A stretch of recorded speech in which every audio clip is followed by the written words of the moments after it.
ये है विक्रम और बेताल का एपिसोड नंबर 2। एपिसोड 1 हम पहले बता चुके हैं, जिन्होंने नहीं देखा है वह जाकर देखें। इस एपिसोड 2 में हम सत्य की परख कैसे करते हैं इसके बारे में जानेंगे। तो आइए कहानी को शुरू करते हैं।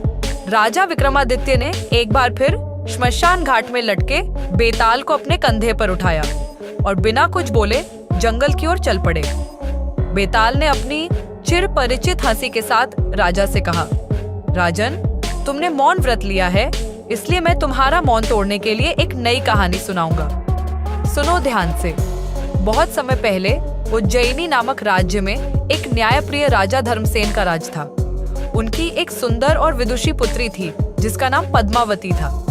जब विवाह योग्य आयु हुई तो राजा ने घोषणा की कि जो भी युवराज या राजकुमार अपनी बुद्धि और साहस से एक कठिन परीक्षा पास करेगा वही पद्मावती से विवाह कर सकेगा। राज्य के कोने कोने से वीर और बुद्धिमान राजकुमार आए।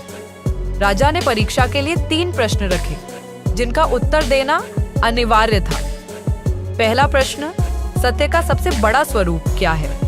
दूसरा प्रश्न, न्याय करने वाला राजा क्या चीज सबसे पहले देखता है? तीसरा प्रश्न, मनुष्य का सबसे बड़ा शत्रु कौन है? सभी राजकुमारों ने अलग अलग उत्तर दिए, लेकिन राजा संतुष्ट नहीं हुए। अंत में एक साधारण लेकिन बुद्धिमान युवक सोमदत्त दरबार में आया। वह किसी राज्य का राजकुमार नहीं था, बल्कि एक विद्वान ब्राह्मण का पुत्र था। सोमदत्त ने उत्तर दिया, पहला, सत्य का सबसे बड़ा स्वरूप आत्मा है, क्योंकि आत्मा अजर, अमर और सच्ची होती है। दूसरा, एक न्यायप्रिय राजा पहले सत्य को देखता है, फिर प्रमाण और फिर साक्ष्यों पर विचार करता है। तीसरा, मनुष्य का सबसे बड़ा शत्रु उसका अहंकार है, क्योंकि अहंकार ही उसे पतन की ओर ले जाता है। राजा धर्मसेन इन उत्तरों से बहुत प्रभावित हुए और उन्होंने अपनी पुत्री पद्मावती का विवाह सोमदत्त से कर दिया। बेताल का प्रश्न। इतना कहकर बेताल रुका और विक्रम से बोला, अब बताओ राजन, क्या राजा धर्मसेन का निर्णय उचित था? क्या किसी गैर राजकुमार को राजकुमारी से विवाह का अधिकार होना चाहिए?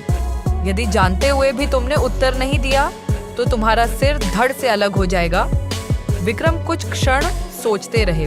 राजा धर्मसेन का निर्णय पूरी तरह न्याय संगत था। राजकुमार होना जन्म का सौभाग्य हो सकता है, लेकिन सच्ची योग्यता बुद्धि, चरित्र और ज्ञान से आती है। यदि एक साधारण युवक में राजा बनने की योग्यता है तो उसे अवसर मिलना ही चाहिए। यह न्याय और सच्चाई की जीत है। जैसे ही विक्रमादित्य ने उत्तर दिया, बेताल फिर से ठाका लगाकर उड़ गया और पेड़ पर जाकर लटक गया। राजा विक्रम ने एक बार फिर बेताल को पकड़ने के लिए कदम बढ़ाए। आज की कहानी यहीं समाप्त होती है। अगर आपने अभी तक चैनल को सब्सक्राइब नहीं किया तो जल्दी से चैनल को सब्सक्राइब करें ताकि सभी एपिसोड आप देख सकते हो। धन्यवाद।